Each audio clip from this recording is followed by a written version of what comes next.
본방송에서 제공하는 부동산 정보는 투자 판단에 대한 참고 자료입니다. 방송에서 제공하는 부동산 물건의 가치, 가격 상승 및 가격 하락에 대해서는 방송사에서 보장하지 않습니다. 본방송은 간접 광고가 포함되어 있으며 방송에서 나오는 부동산 정보는 출연자와 경제적 이해관계가 있을 수 있습니다. 투자에 유의하시길 바랍니다. 본방송의 제작진 및 출연진은 방송통신심의위원회 규정을 준수합니다.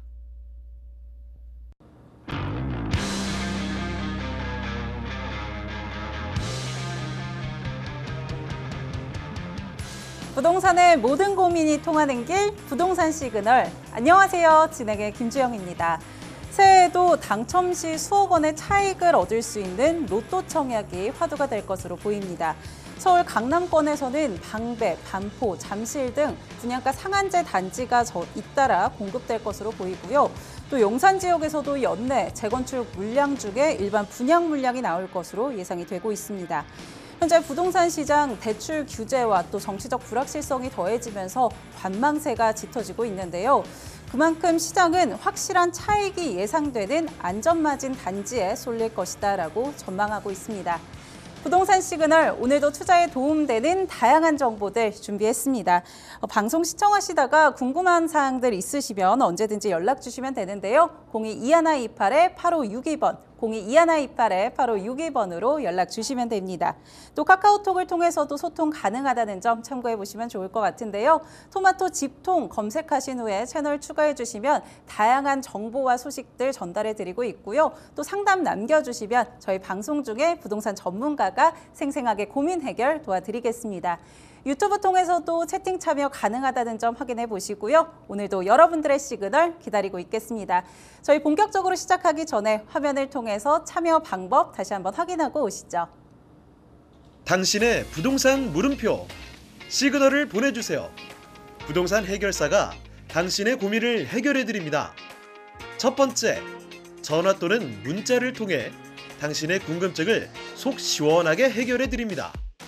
022128-8562번, 시청자 여러분의 부동산 고민을 접수. 토마토 집통 부동산 전문가가 당신의 고민을 해결해 드립니다. 두 번째, 유튜브에 토마토 집통을 검색. 유튜브 라이브를 통해 실시간으로 방송에 참여할 수 있습니다. 채팅창에 여러분의 부동산 궁금증을 올려주시면 바로바로 해결해 드립니다.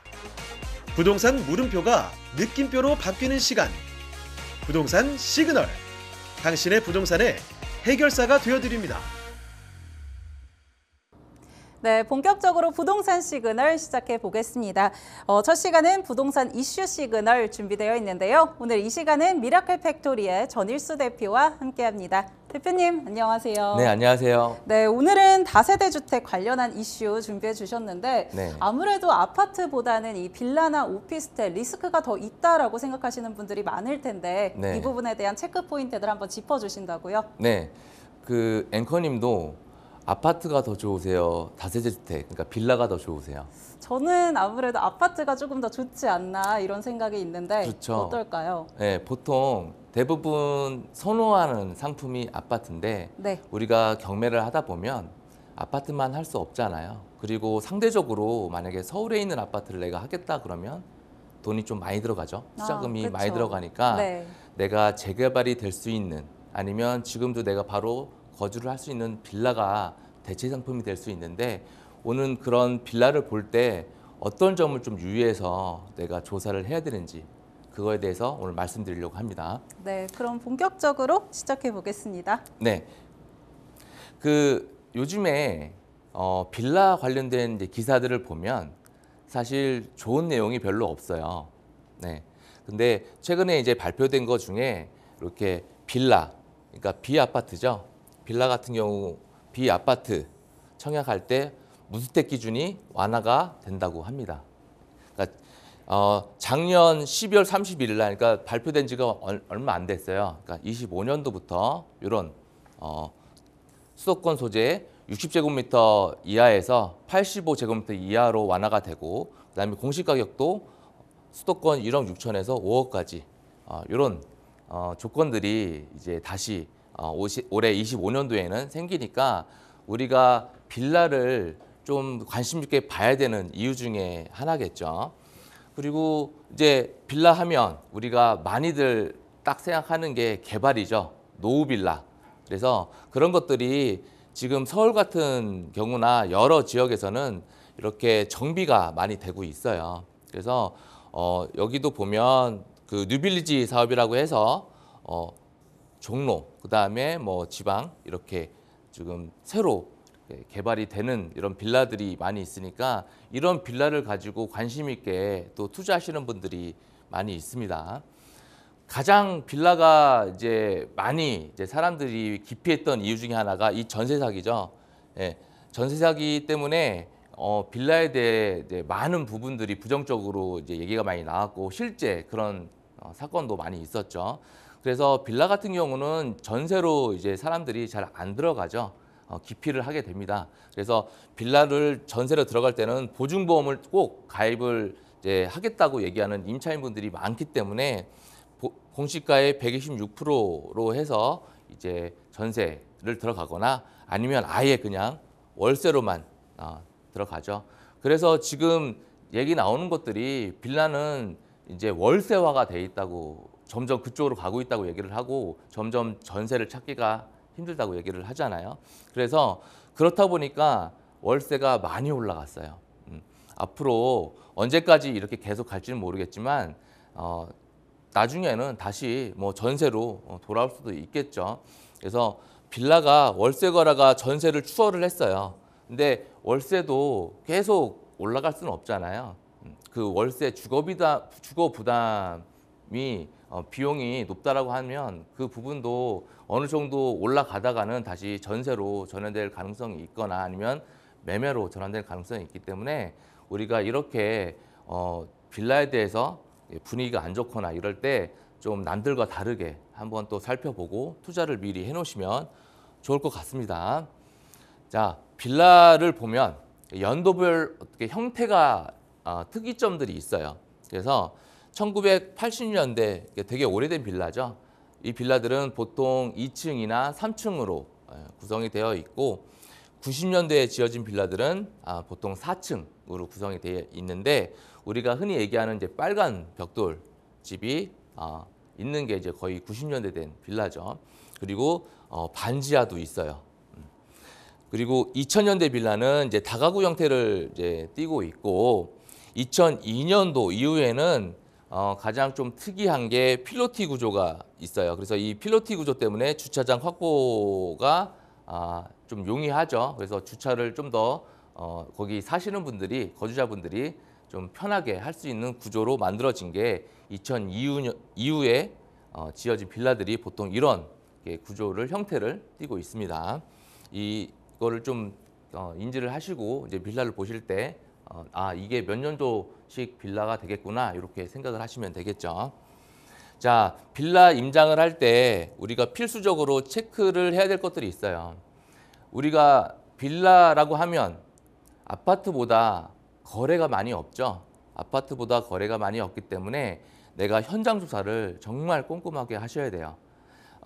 아파트는 여러 가지 이제 그 평수도 다르고 그다음에 대단지 같은 경우는 거래들이 많이 일어나서 내가 상대적으로 현장 가기 전에도 어느 정도 시세가 그리고 거래가 되고 있구나 알 수 있지만 빌라 같은 경우는 세대도 워낙 작고 거래도 심지어 뭐 10년 전에가 됐고 아니면 15년 전에 됐거나 최근에 거래된 것들이 아예 없는 경우도 많기 때문에 내가 현장에 가서 꼭 체크를 해야 됩니다.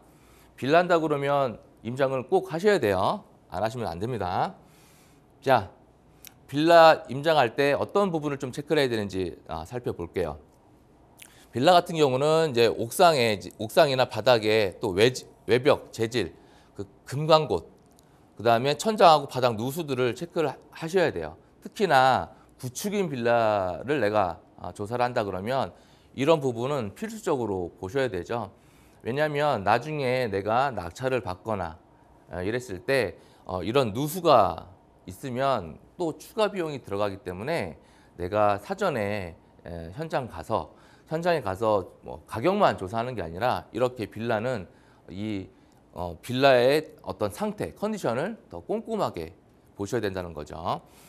자, 2010년도 전후 빌라는 구축 빌라의 단점을 어느 정도 보완을 하고 있어요.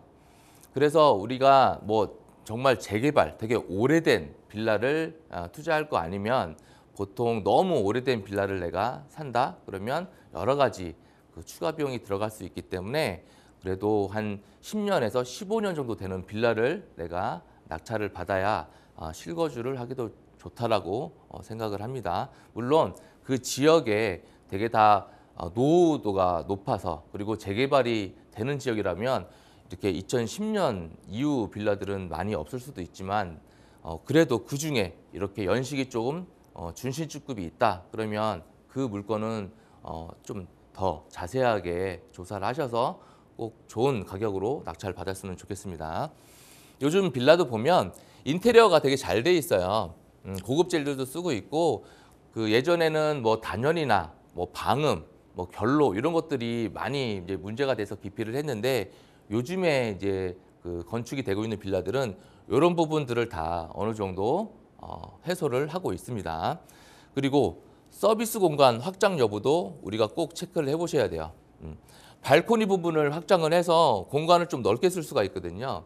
자, 이 부분은 내가 현장을 가서 안에 내부를 볼 수도 있지만 우리 경매 사이트를 보면 도면도 나와 있으니까 그 도면을 보고 이게 서비스 공간이 있구나. 그러면 내가 실제로 조금 더 넓게 쓸 수 있구나. 이렇게 생각을 하시면 됩니다. 자, 이 부분은 뒤쪽에서 다시 한번 제가 설명을 해드릴게요.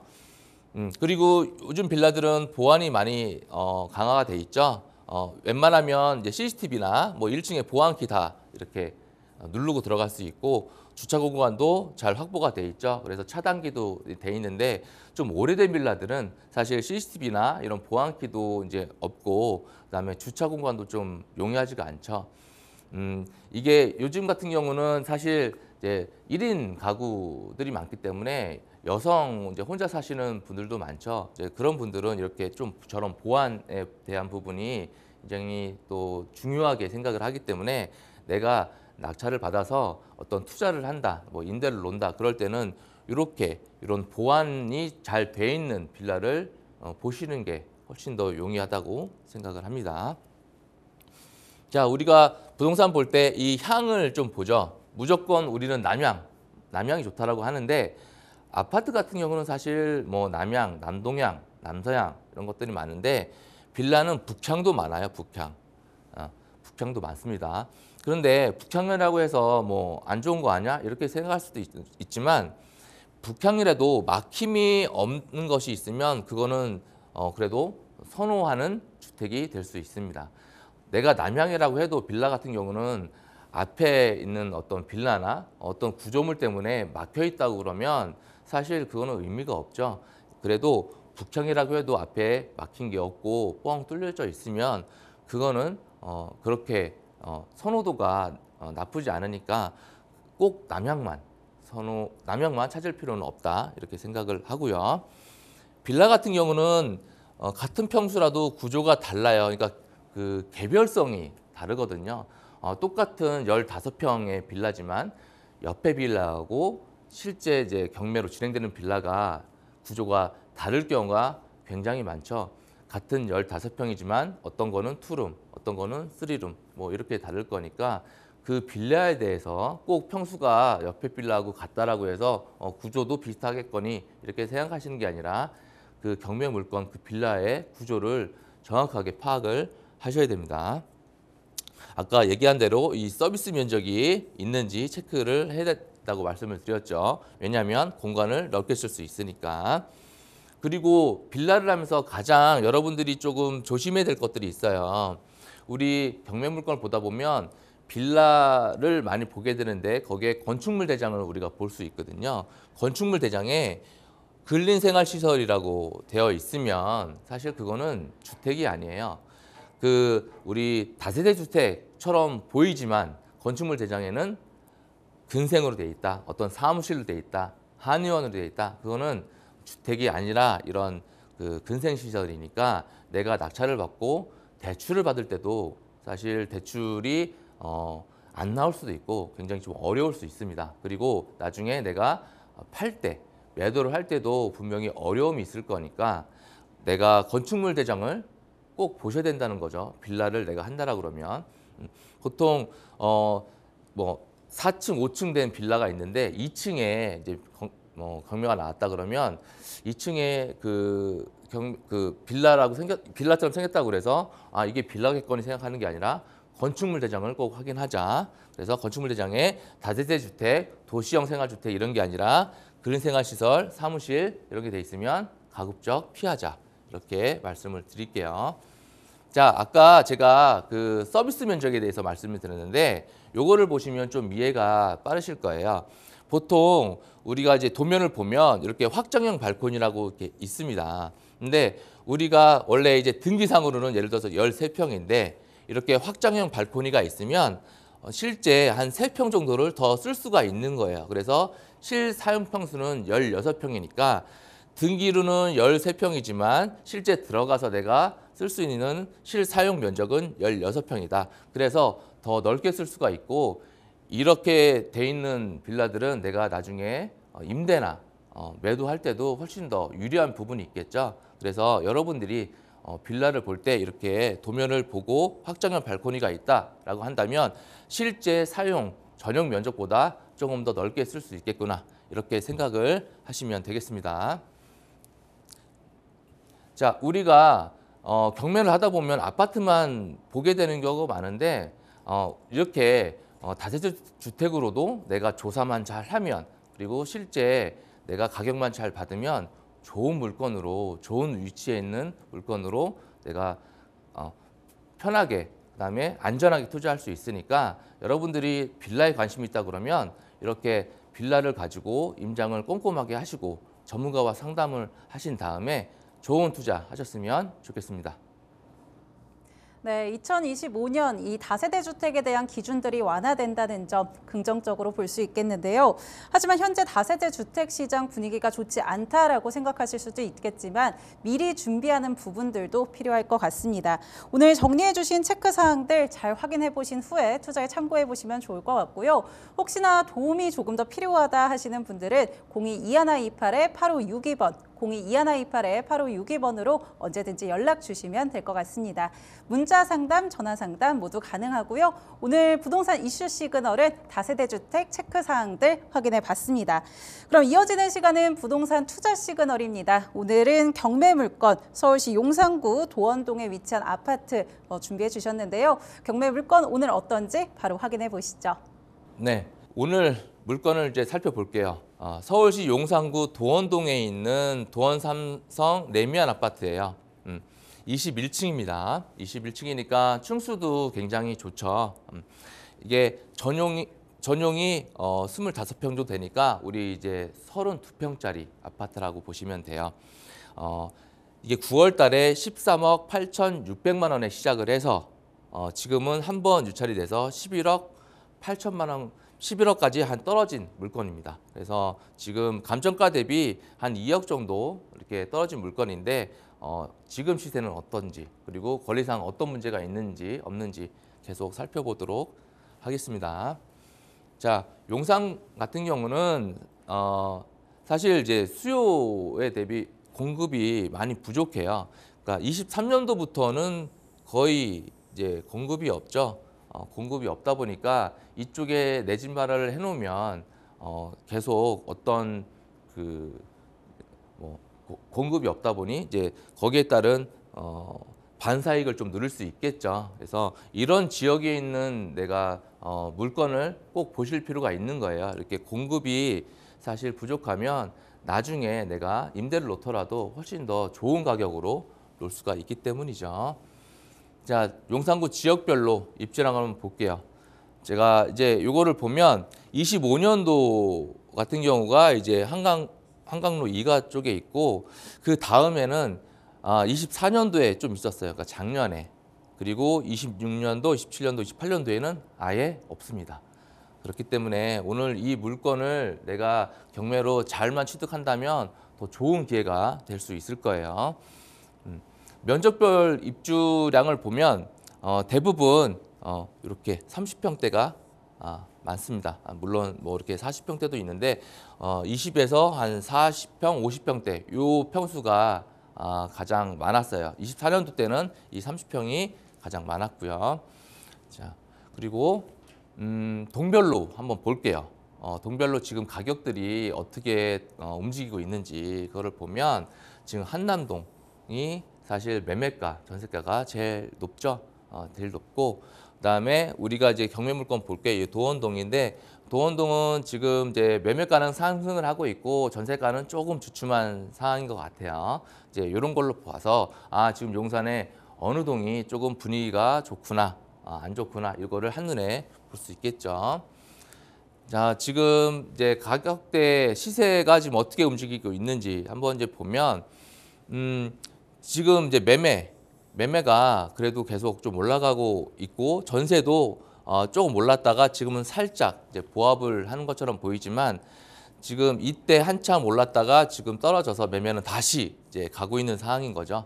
전세도 마찬가지로 조금 조정을 받았다가 다시 가고 있다. 이것만 봐도 사실 지금 용산의 분위기는 나쁘지가 않은 상태예요. 자, 이 아파트 한번 살펴보죠. 이 아파트가 1458세대예요. 그러니까 좀 대단지죠. 근데 2001년식이니까 이제 한 24년 정도 된 구축 느낌의 아파트죠.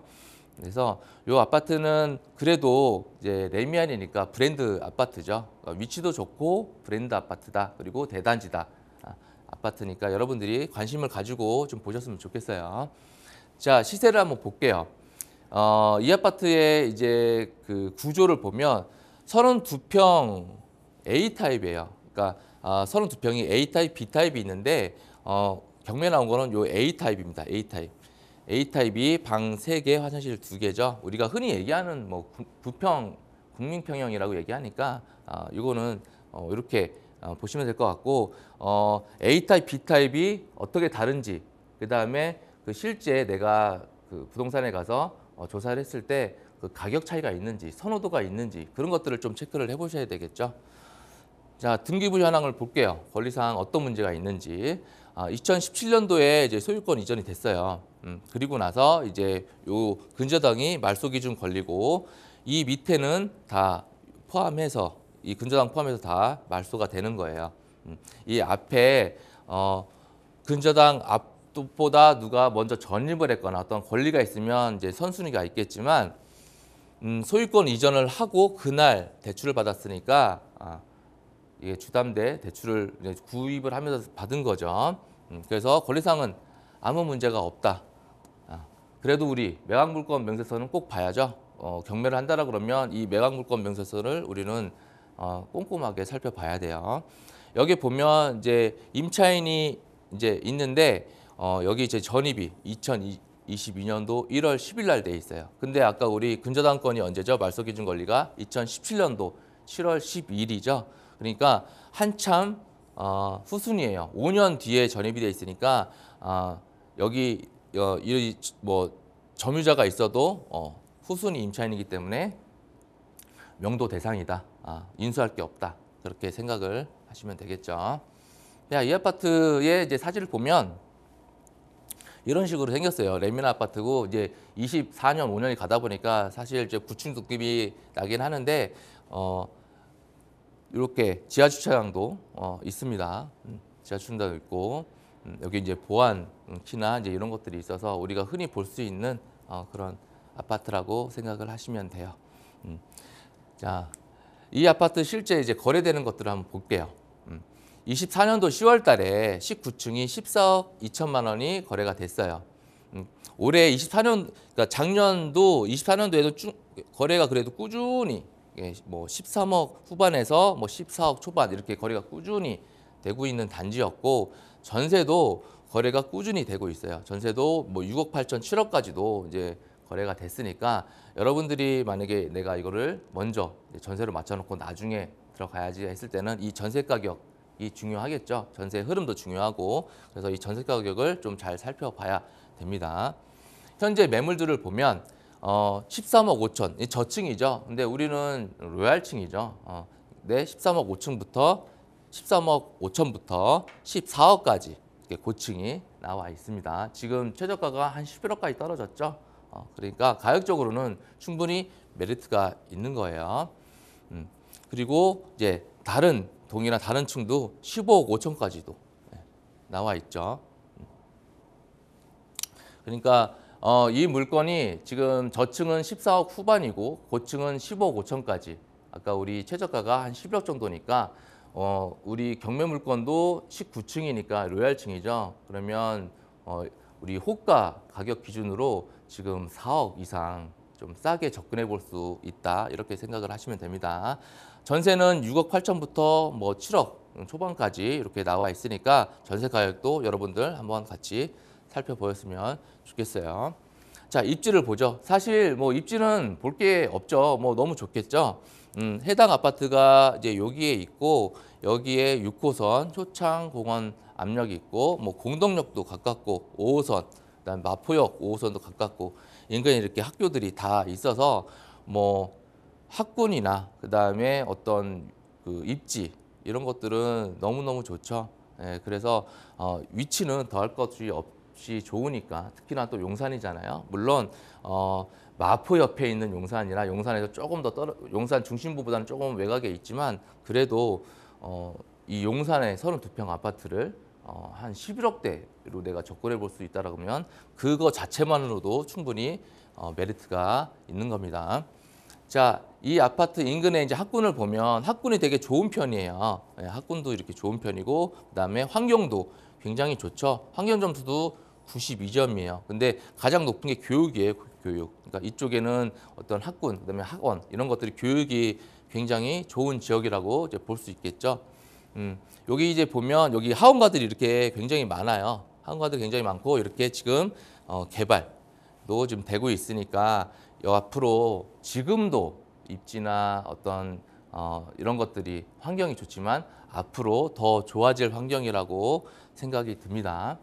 자, 여러분들 오늘 이제 용산에 있는 경매 물건을 살펴봤는데 경매를 하는 이유가 현재 내가 그 시세보다 정말 더 싸게 낙찰을 받아서 내가 수익을 좀 극대화할 수 있는 거잖아요. 근데 이렇게 만약에 내 집 마련을 하기 위해서 상급지에 좀 더 싸게 할 수 있는 방법도 있고 아니면 미리 내가 투자를 해놓는다라는 생각으로 할 수도 있으니까 여러분들이 경매에 관심 있으면 전문가하고 상담을 꼭 하시고 그다음에 내가 실제로 움직여서 좋은 투자 하셨으면 좋겠습니다. 네, 오늘 부동산 투자 시그널에서는 2025년 부동산 시장 전망과 함께 용산구의 경매 물건까지 확인해 봤습니다. 용산구 참 수요가 많은 지역인 만큼 오늘 시청하신 분들도 많은 관심들 가지실 것 같은데요. 다만 조금 더 전문가의 도움이 필요하다 하시는 분들은요. 02-2128-8562번으로 언제든지 연락 주시면 될 것 같습니다. 오늘 도움 말씀 주신 전일수 대표님과는 여기서 인사드리겠습니다. 대표님 감사합니다. 감사합니다. 네, 저희 방송 끝난 이후에도 계속해서 전화번호 열어두고 있습니다. 02-2128-8562번이고요. 문자 상담, 전화 상담 모두 가능하니까요. 편하게 연락 주시면 될 것 같습니다. 당신의 부동산 물음표 시그널을 보내주세요. 부동산 해결사가 당신의 고민을 해결해 드립니다. 첫 번째, 전화 또는 문자를 통해 당신의 궁금증을 속 시원하게 해결해 드립니다. 02-2128-3802로 시청자 여러분의 부동산 고민을 접수. 토마토 집통 부동산 전문가가 당신의 고민을 해결해 드립니다. 두 번째, 유튜브에 토마토 집통을 검색. 유튜브 라이브를 통해 실시간으로 방송에 참여할 수 있습니다. 채팅창에 여러분의 부동산 궁금증을 올려주시면 바로바로 해결해 드립니다. 부동산 물음표가 느낌표로 바뀌는 시간. 부동산 시그널, 당신의 부동산의 해결사가 되어드립니다. 부동산의 모든 고민이 통하는 길 부동산 시그널. 이어지는 시간은 부동산 이슈 시그널이고요. 오늘은 토마토패스 공인중개사 민법 교수인 박기인 교수님과 함께 이야기 나눠보겠습니다. 교수님 안녕하세요. 네, 안녕하세요.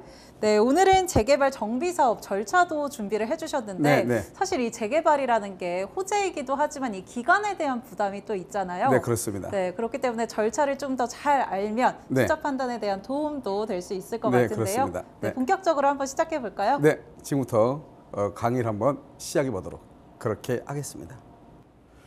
자, 지금부터 우리가요, 재개발, 재건축에 대해서 한번 살펴보도록 그렇게 하겠습니다.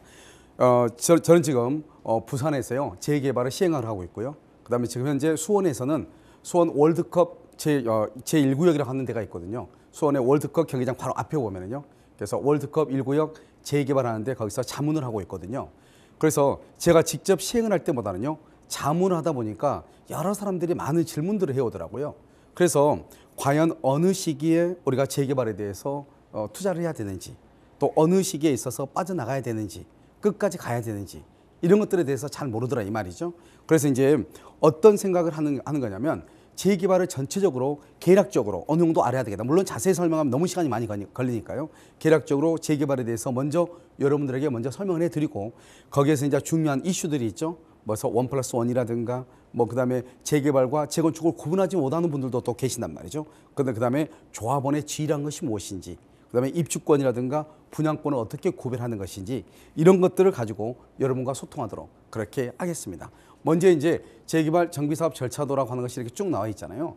먼저 이제 정비구역 지정하는 것이 아주 중요한데요. 이런 지정하는 것은 보통 이렇게 주민들이 제안하는 것이 있고요. 공공이 있고 하지만 거의 대부분의 경우는 주민 제안 방식이죠.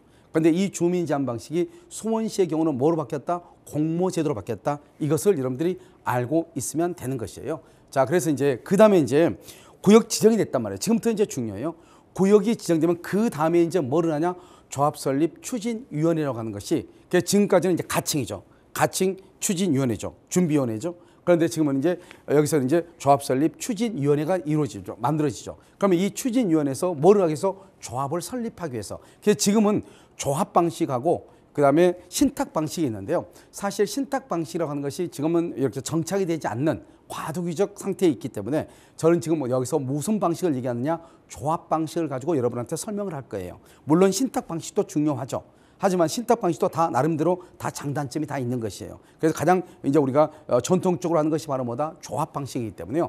먼저 이제 추진위회를 구성을 하고, 그다음에 거기서 이제 동의서 같은 것을 진구를 합니다. 그래서 승인을 하죠. 승인. 그래서 추진위원회요, 승인 신청을 해서 승인이 이루어지는데, 먼저 추진위원회를 구성을 할 때는 위원장을 포함해서 5인 이상의 위원으로 구성을 하고요. 그다음에 운영규정이라고 하는 것이 있거든요. 그래서 먼저 운영규정이라는 것을 작성을 하는 거예요. 중요한 것만 딱 보는 거예요. 그리고 나서 이제 동의서를 진구를 해요. 이때 동의서를 진구를 할 때는 토지 소유자 등의 과반수 이상의 동의가 있어야 돼요. 알겠죠? 그래서 그런 동의서를 다 받고요. 그러니까 우리가 이제 재개발이나 재건축을 할 때는 동의서를 받는 일이 아주 많아지죠. 알겠죠? 그다음에 이제 추진위원회 승인 신청을 하는 것이에요. 그다음에 이제 누가 하냐? 시장이나 군수가 승인을 하는 거예요. 그러면 도대체 추진위원회라고 하는 것을 무엇을 하는데 이런 절차를 받게 되는가? 그럼 추진위원회는 우리가 뭐냐면 법인으로 보면 법인 설립 등기라잖아요. 그때부터 법인으로 보거든요. 이것을 뭐라 한다? 권리 능력이 있다, 이렇게 얘기하는 거예요. 그런데 이 법인이 등기하기 전까지는 준비 단계가 있어야 되잖아요. 알겠죠? 이것을 여기 단계를 뭐라 한다? 정관을 작성하고 법인 설립 등기하기 전까지 이 단계를 우리는 설립 중의 법인이다. 다른 말로 비법인 사단이다. 이런 말을 쓴단 말이죠. 마찬가지로 여기요, 추진위원회도 마찬가지죠. 우리가 법인을 설립하기 위해서, 그러니까 법인 설립이 되면 등기를 하게 되잖아요. 그럼 법인인데 그 전에 단계를 얘기하죠. 여기도 뭐냐면 권리 능력 없는 사단의 성격을 갖는 것이죠. 그러면 이제 우리 대법원은 종전에 어떻게 얘기를 했냐면, 예를 들어서 권리 능력 없는 사단의 행위를 만약에 법인이 설립이 되면은 그 법인의 행위로 봐주는 것이죠. 마찬가지로 추진준비위원회죠. 이 추진위원회죠. 추진위원회 행위를 법인이 설립되면 법인의 행위로 봐주는 것이죠. 아시겠죠? 그런데 준비위원회 있잖아요. 이 준비위원회는 문제가 생기죠. 우리가 보통 보면 주민들이 재개발이나 재건축을 하기 위해서 동의서를 진구하거나 또는요 어떤 방식 같은 걸 잘 모르기 때문에, 또는요 저 같은 또 전문가들을 투입을 시켜서 자문을 얻고요. 그러려면 비용이 들어가잖아요. 이런 비용을 어느 주민 한 분이, 그것을 위원장 한 사람이 그것을 책임지기는 무리란 말이죠. 그렇기 때문에 외부의 도움을 받게 돼요. 그 외부의 도움을 받게 된다고 하는 것은 외부에서 비용을 투입했다, 이런 말이잖아요. 그러면 이 비용을 그러면 어떻게 할 것인가? 이게 이제 민법상의 법인으로 보면은 발기인 조합하고 비슷한 거예요. 원래 이 발기인 조합에 하는 행위는 채권과 채무는 당연히 법인에 기속되는 것이 아니고요. 어떻게 되냐? 거기에 발기인 조합에서 발생하는 채권과 채무가 있으면 채권을 양수로 받고 그다음에 채무를 인수로 하는 그런 양도 양수, 인수 제도로 인수라고 하는 절차를 거쳐야 그다음에 법인이 책임을 지게 되는 것이거든요. 마찬가지로 준비위원회에서 들어가는 비용들이 있잖아요. 이런 비용들은 어떻게 한다? 추진위원회와 그다음에 법인을 거쳐서 이 법인에서 그것을 승인을 해줘야 그래서 드디어 책임을 지게 되는 거죠. 이 과정에서 돈을 많이 썼니 적게 썼니 주민 간의 1차 갈등이 이루어질 수가 있는 것이에요. 그럴 때 우리가 추진위원회에서 하는 것들은 뭐냐면 여기서 가장 중요한 게 정비사업 전문 관리업자를 선정을 하는 거예요. 우리가 이거 선임을 할 때 정비업체라고 얘기하죠. 이 정비업체를 선정을 하는 것이에요. 그런데 추진위원회는 그야말로 권리 능력이 없기 때문에 여기에서 선정을 했다고 해가지고 그것이 법인에서 당연히 그러면 그 정비업체를 그대로 인정을 해야 되는가? 그건 아니에요. 다시 법인에서 주민총회를 하잖아요. 법인 설립위해서 그 주민총회에서 가서 바꿀 수도 있는 것이에요. 그렇기 때문에 우리가 보통 보면 이 정비업체라고 하는 것은 준비위원회에서부터 그다음에 추진위원회에서부터 그다음에 법인 설립에서 창립총회에서 주민총회가 있을 때까지 여기까지 어떻게 해야 돼요? 주민들과 긴밀한 유대관계를 가는 것이 아주 중요하죠. 그래서 이 사람들이 우리를 위해서 뭐랬죠? 구역도 지정해주고 그다음에 조합도 설립해줬잖아요.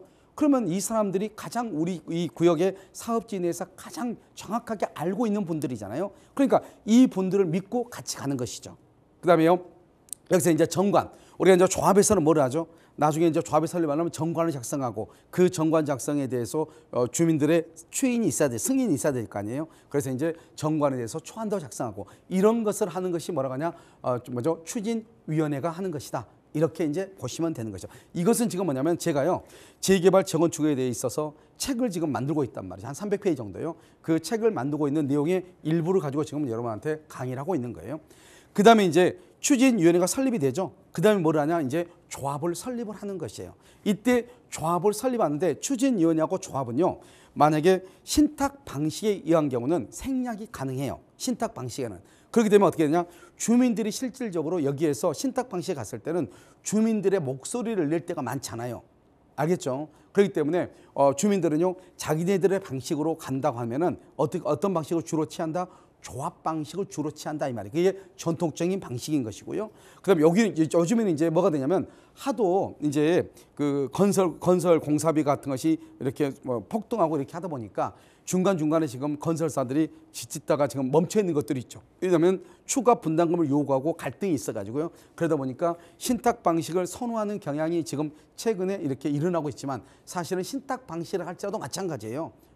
그래서 추가되는 비용을 누가 부담하려고 하겠어요. 그러다 보면은 지금 여전히 신탁 방식의 경우에도 거기도 여전히 멈춰 있는 사업장이 있을 수는 있다.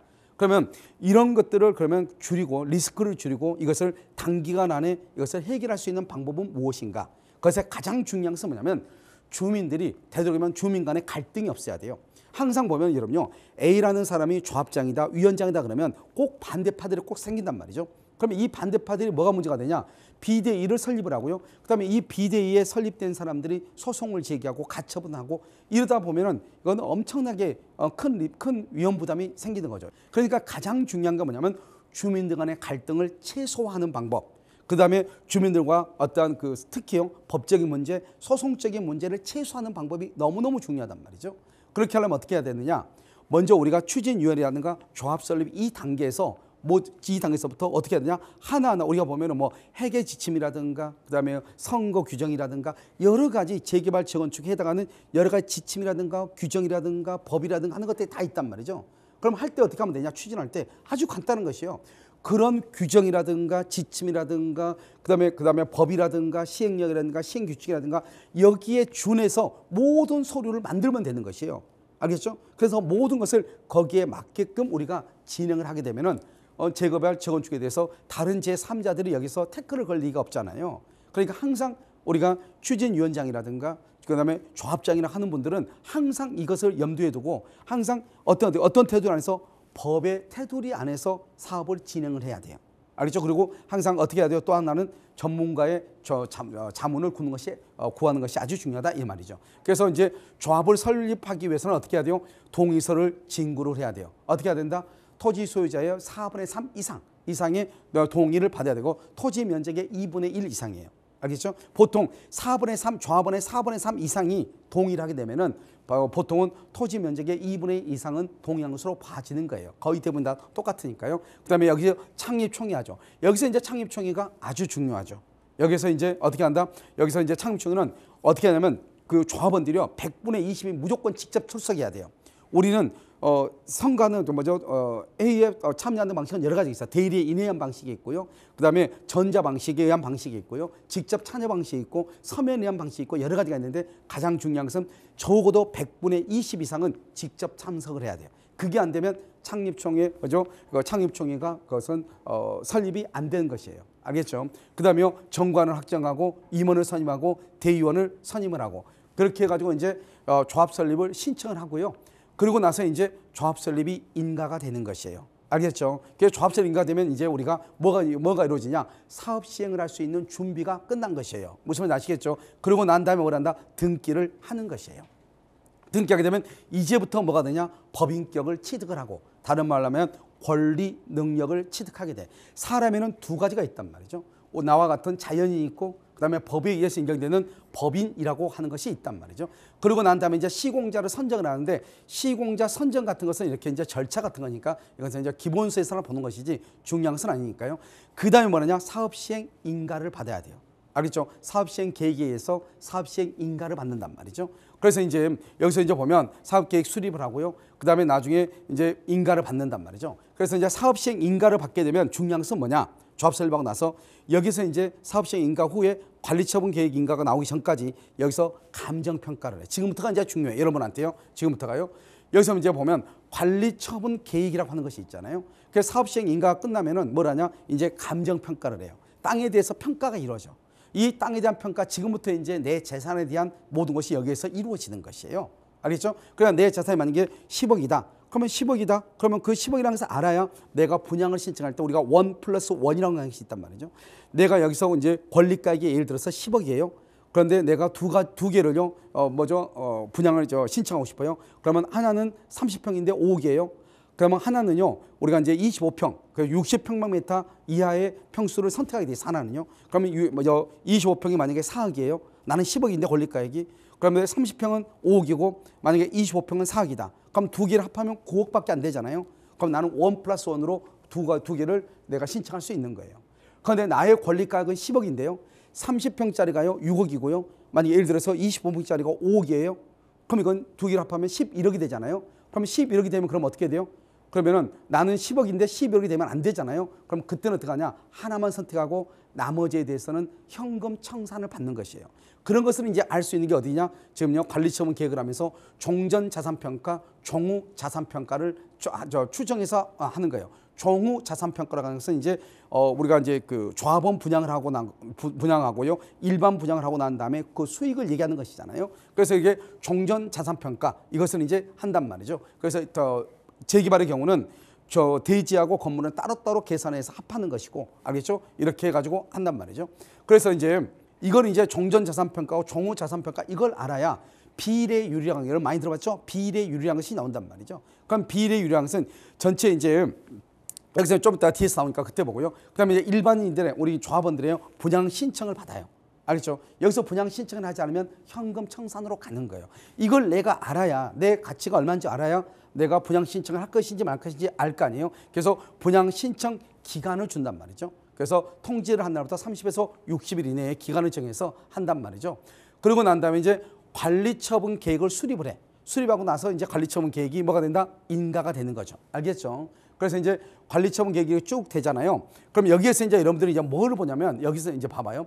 이 관리처분 계획에서 이제 나중에 이제 통지를 받고 나면은 이러면 뭐를 해? 나중에 이제 우리가 재개발과 재건축 한번 보겠지만 이주를 한단 말이에요. 그러면 이주 대책이 나온단 말이죠. 그다음에 이제 건물을 철거하고, 그다음에 착공을 하고, 그다음에 준공을 하고, 그다음에 입주를 하고, 알겠죠? 이렇게 하는 것이죠.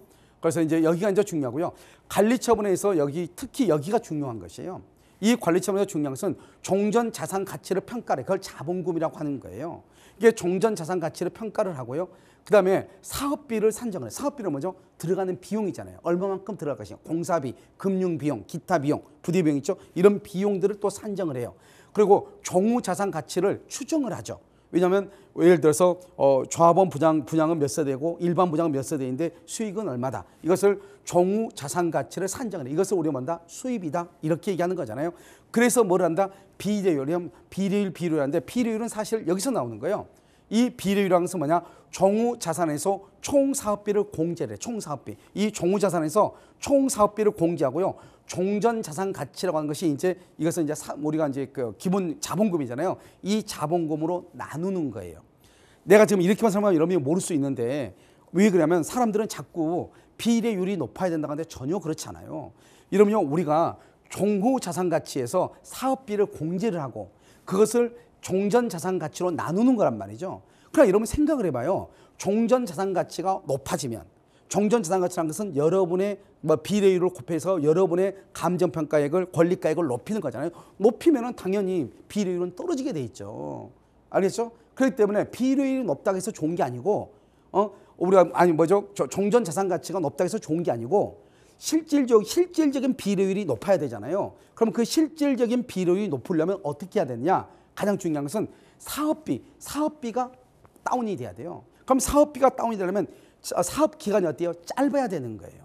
그 다음에 어떻게 해야 돼요? 일반 부장이 많아야 되는 거예요. 그러니까 뭐가 중요해요? 여기서 용적률이랑 이러면 나오죠. 용적률이 크면 클수록 좋다고 하는 것이 바로 여기서 나오는 거예요. 그러니까 조합원들의 종전 자산 가치를 가지고 변경하려고 하지 말고 어떻게 해야 된다? 비용을 줄이고, 공사 비용을 줄이고, 그 다음에 어떻게 한다? 종후 자산 가치라고 해서 우리가 일반 분양할 수 있는 그 폭을 넓혀주는 것, 높여주는 것이 중요하다. 그러면 어떻게 한다? 그러면 좋은 설계팀을 만나가지고 어떻게 하든지 간에 하나하나를 다 찾아 먹어서 그 다음에 아무튼 종상향할 수 있는 그런 길을 찾는 것이 중요하다. 아시겠죠? 이것이 중요한 것이에요. 알겠죠? 그 다음에 이제 뭘 한다? 착공을 준비하고, 착공이요. 그 다음에 시공 보증하고 착공 신고하죠. 그러니까 시공 보증이라는 것은 이제 여러분들이 해야 될 것이 아니고 이제 건설사에서 하는 것이죠. 그래서 그 건설사에서요, 여기서 이제 공사 시공 보증을 위해서 시공 보증서를 제출하는데 어떻게 하냐? 보통은요, 공사 대금의 100분의 30에서 100분의 50 정도예요. 알겠죠? 그래서 하고 그다음에 착공 신고를 하죠. 착공 신고할 때는 누가 있어야 되죠? 감리하는 사람도 있어야 되겠죠? 이제 그런 것을 가지고 이제 얘기하는 것이고요. 그다음에 이제 이때의 분양 계약이라는 것은 뭐냐? 다르죠. 우리가 관리처분 계획 인가 후에 관리처분을 할 때 그 분양이라는 것은 조합원 분양을 얘기하는 것이고요. 여기에서 분양이라는 것은 조합원 분양분이 끝나고 그다음에 남은 것이죠. 조합원들이 분양을 포기하거나 하는 것들이 있을 거고 나머지 또 일반 분양분이 있죠. 그 일반 분양에 대해서 얘기하는 것이에요. 알겠죠? 그래서 이제 일반 분양에 대해서 이제 분양 신청 이렇게 되는 것이고 그다음에 입주자 모집 신청하고 그다음에 뭘 한다? 일반 분양이 이제 이루어지는 것이에요. 그러고 난 다음에 이제 건물을 다 짓죠. 그럼 건물을 다 짓게 되면 뭘 한다? 준공인가 신청을 하고 그다음에 준공인가가 고시가 되죠. 그다음에 이제 마지막으로 여기서 뭘 한다? 여기 봐봐요. 우리가 이제 사업이 완료가 되면은 이제 이전 고시란 말을 여러분 종종 들을 거예요. 그럼 그 이전 고시라는 것이 어디 나오냐? 여기서 나오는 거예요. 우리가 여러분 재개발 재건축에 있으면 막 이전 고시가 됐다 뭐 이런 말 하잖아요. 그게 바로 뭐냐면 이런 거란 말이죠. 관리처분 계획에 정한 사항을 분양받을 자한테 이제 다 통지해 주는 거죠. 그래서 관리처분 계획에 의해서 관리처분 인가가 나오잖아요. 그 관리처분 계획의 내용대로 좀 모든 진행이 쭉 다 됐을 거 아니에요. 그럼 마지막에 모든 사항을 이제 알려주는 것을 뭐란다? 그것을 그 이전 고시다 이렇게 얘기하는 거예요. 그래서 여기서 뭐란다? 등기 촉탁을 하는 것이죠. 등기요. 그래서 등기라고 나중에 조합이 이제 해산되고 청산이 되는 거란 말이죠. 그런데 여기서 이제 중요한 것은 뭐냐면 우리가 가장 중요한 것은 나중에 것은 중요하지 않잖아요. 등기 같은 건 이제 신탁사에 갔다가 이제 등기가 오는 것이니까 중요하지 않는데 우리가 이제 양도소득세라든가 그다음에 취득세라든가 이런 것을 할 때 과연 우리가 이제 입주권하고 분양권이라고 하는 것이 있잖아요. 그럼 우리가 보는 입주권과 분양권은 전혀 다른 것이죠. 우리가 뭘 봤냐면 관리처분 계획 인가를 보기 전에 뭐랬냐? 사업시행 계획 인가라는 것을 봤죠. 그러면 사업시행 계획 인가에서 관리처분으로 올 때 뭘 한다? 이제 건물을 철거를 해야 될 거 아니에요. 우리가 건설을 하려면 그러면 건물을 철거하게 되면 그걸 멸실이라고 하죠. 그 멸실된 상태로부터 소득, 취득세 같은 것은 그때를 기준으로 해서 세금의 기준이 되는 거죠. 그런데 우리가 입주권이나 분양권을 인수했다고 얘기하잖아요. 내가 샀다. 그러면 거기서 양도소득세가 나올 수 있잖아요. 그러면 그 양도소득세라고 하는 것은 그 멸실을 기준으로 한 것이 아니고 관리처분 계획 인가를 기준으로 하는 것이에요. 그러니까 그 관리처분 계획 인가를 시점으로 해가지고 알겠죠? 그때 이제 양도세의 기준이 된단 말이죠. 그러니까 우리가 이런 과정을 보는 이유가 뭐냐면 무조건 뭐가 우리가 뭘 한다고 해서 되는 것이 아니란 말이죠. 전체적인 과정을 계략적으로 과정을 머릿속에 집어넣고 과연 내가 어느 시점에 내가 입주권을 내가 팔아야 될 것이고 어느 시점에 내가 분양 신청했을 때 어느 시점에 이 분양권을 또 양도해야 될 것인가. 이러면 나중에 보겠지만 손피 거래라고 해가지고요. 뭐가 되냐면 예전에는 우리가 손피 거래라고 하는 것이 뭐죠 분양권에 있어서요. 흔히 뭐 일어나는 게 손피 거래였고 그것도 세무당국이라든가 그다음에 대법원에서 다 인정했던 거예요. 그런데 지금은요. 여러분 내가 다음 시간에 이제 뭘 할 것이냐 각각의 하나에 대해서 용어를 가지고 설명을 할 거란 말이죠. 그때 설명할 때 여러분한테 얘기를 하겠지만 여기서 문제되는 것이 무엇이냐. 이제는요 양도소득세를 증여세에 준해서 처음부터까지 다 받아내겠다는 거예요. 그러니까 얼마 전에도 여기요 우리가 이제 토마토 집통을 통해 가지고 한 분이요 자기가 분양권을 사고 싶다고 얘기를 했단 말이죠. 그래서 내가 이제 분양권보다는 다른 데 투자가 더 어울리겠다 얘기를 했는데 왜냐하면 이 손피거래라고 하는 것을 설명을 하려면 시간이 너무 많이 걸리니까 이건 전화 상담으로 되는 것이 아니거든요. 그래서 이런 것들을 얘기했음에도 불구하고 잘 이해를 못하신 분들이 있단 말이죠. 그래서 여러분요 지금은 이제 분양권을 가지고 내가 이익을 본다고 하는 것은 아마 그런 시대는 저물었지 않았을까. 그래서 여러분 이제 앞으로 이제 재개발 재건축이 되는 데 있어 가지고 분양권을 가지고 그 분양권을 내가 사 가지고 그다음에 뻥튀기 해 가지고 다시 또 이익을 남기고 그럴 시기는 좀 지났다 이렇게 보시고 왜냐하면 바뀌었으니까 작년에요. 그래서 양도세를 계산하는 방법이 완전히 바뀌었단 말이죠. 그래서 여러분들이 생각하고 있는 것과는 전혀 다를 수 있다. 그 다음에 또 한 가지는 뭐냐면 예를 들어서 수원을 가지고 예를 들어 보면은 수원 같은 경우는 공모제도잖아요. 공모. 그러니까 이 공모제도가 첫 해 지금 시행하고 있는 거거든요. 그래서 올해 2025년에 4월 30일까지 공모 접수를 하고 그다음에 10월 말에 여기서 이제 선정을 하는 거예요. 4군데에서 5군데 정도 선정을 해. 그럼 그 선정된 경우는 절차 시간이요 10년에서 2년 정도로 단축이 되니까 엄청난 프리미엄을 갖겠죠. 그리고 이미 구역 지정이 됐다고 하는 확신이 있기 때문에 그 다음 절차를 완전하게 준비할 수가 있겠죠. 그렇기 때문에 시간 자체를 엄청나게 단축을 시키는 거예요. 그러고 나서 여기에서 이제 공모에 대해서 주민들의 공감대가 있고요. 주민들이 하나로 모여서 올인하는 그런 것이 있잖아요. 그렇기 때문에 큰 이득을 볼 수 있다. 알겠죠? 그래서 물론 신속통합계획도 그렇지만 신속통합계획을 신청했다가 해제된 것도 있잖아요. 마찬가지로 여기도 마찬가지죠. 그래서 수원시도 마찬가지로 공모에 응해서 당선이 됐다가 할지라도 해제가 될 수도 있단 말이죠. 그런 것을 따지지 마시고 아무튼 어떤 경우이든지 간에 관계없이 공모에 응해서 당선이 된다. 그렇다고 한다면 큰 이익을 남길 수 있는데 중요한 것은 그러한 이익을 무조건 남기는 것이 아니고 우리가 지금 보는 준비 단계라든가 시행 단계라든가 관리 처분 단계 있죠. 그 다음에 완료 단계라든가 이런 단계들을 가지고 우리가 어떻게 해서 어느 타이밍에 이것을 처분해야 되고 또 어느 타이밍에 이것을 사들여야 되고 하는 것들이 중요하단 말이죠. 무슨 말인지 아시겠죠? 그래서 그런 것들을 여러분들이 어느 한 기준을 가지고 정확하게 정리를 하고 난 다음에 그 다음에 여러분들 이제 다음 시간부터 하는 뭐가 있냐면 우리가 이제 하나하나의 용어에 대해서 설명을 할 거예요. 재개발, 재건축에 대한 용어. 이걸 알아야 여러분들이 투자할 때 어떻게 투자해야 될 것인가. 투자하고 나서 돈이 묶이면 안 되는 거잖아요. 그래서 그 투자하는 방식, 투자하는 시점, 그 타이밍에 대해서 설명을 드릴 거예요. 그래서 여러분들이 보면 경매나 공매를 통해서 이익을 얻는 것보다는 이런 재개발, 재건축이요. 지금 수도권을 중심으로 해가지고 지금 붐이 일어나고 있잖아요. 서서히요. 그래서 전국적으로 부동산은 침체이지만 사실은 이 수도권을 중심으로 해서는 여전히 재개발, 재건축, 즉 정비사업이 힘을 받고 있단 말이죠. 그래서 지금 현재는 보면 뭐냐면 공급과 수요 중에서 공급이 줄어들고 있는 거죠. 공급이 수요보다는 줄어들고 있단 말이죠. 어떤 사람들은 우리나라는 집이 많지 않냐. 물론 뭐 아파트가 많죠. 그렇게 보면 안 되고 우리의 생활 수준이 높아지고 그다음에 우리가 돈이 많아지게 되면 다른 선진국과 마찬가지로 전유 부분이라고 하죠. 내가 가지고 있는 주거의 면적, 알죠? 그 전유 부분의 면적을 크게 확장하기를 원한단 말이죠. 여러분들 자꾸 일본을 보니까 뭐죠? 그 아파트의 면적은 적어도 관계없다 이렇게 얘기하는데 여러분 그렇지 않고요.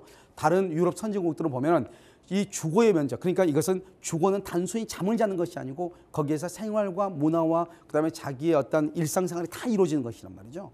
거기에서 운동도 하고요. 그렇기 때문에 주거 공간이 넓어지는 것이에요.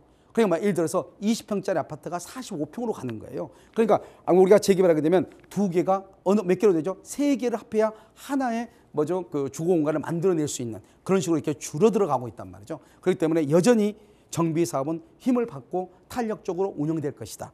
알겠죠? 이렇게 보는 것이죠. 그렇기 때문에 여러분들이 이런 재개발 정비 사업 절차도로 여러분들이 일정 부분을 이해를 하고 그 다음에 용어 정리 강의에 대해서 여러분들이 또 이해를 하게 되면은 여러분들은 여기에 대해서 재개발 재건축 또는 뭐 소규모 주택이라든가 이런 데에 대해서 가로주택이라든가 여러분들이 충분히 투자한 것 이상의 이익을 얻을 수 있는 기회는 아직도 남아있다. 모든 사람들은 부동산을 끝으로 가지만 전혀 그렇지 않다. 왜? 그것은 타이밍을 모르기 때문이다. 그러면 그 타이밍을 보면서 여러분들의 이익을 재산을 보호받고 그다음에 여러분의 이익을 극대화할 수 있는 방법은 얼마든지 있다. 이렇게 보는 것이에요. 무슨 아시겠죠? 네, 지금까지 부동산 이슈 시그널 박기인 교수님과 함께 이야기 나눠봤습니다. 오늘 다양한 도움 말씀 주신 박기인 교수님과는 여기서 인사드리겠습니다. 교수님 감사합니다. 네, 감사합니다. 방송 끝난 후에도 문의 전화 계속해서 열어두겠습니다. 02-2128-3802번, 02-2128-3802번이고요. 고민들 언제든지 보내주시면 됩니다. 또 저희 카카오톡을 통해서도 소통 가능한데요. 토마토 집통 검색하신 후에 채널 추가해 주시면 다양한 소식과 정보들 보내드리고 있고요. 또 상담이라던가 고민들 필요하신 분들은 남겨주시면 저희 방송 중에 부동산 전문가가 생생하게 고민 해결 도와드리겠습니다. 또 유튜브 통해서도 실시간 채팅 참여 가능하고요. 저희 홈페이지를 통해서도 무료로 다시 보기 가능하니까요. 많은 참여 부탁드립니다. 저희 준비한 내용은 여기까지고요. 다음 이 시간에 더욱 많은 정보들, 알찬 정보들 준비해서 다시 돌아오겠습니다. 지금까지 시청해 주셔서 감사합니다.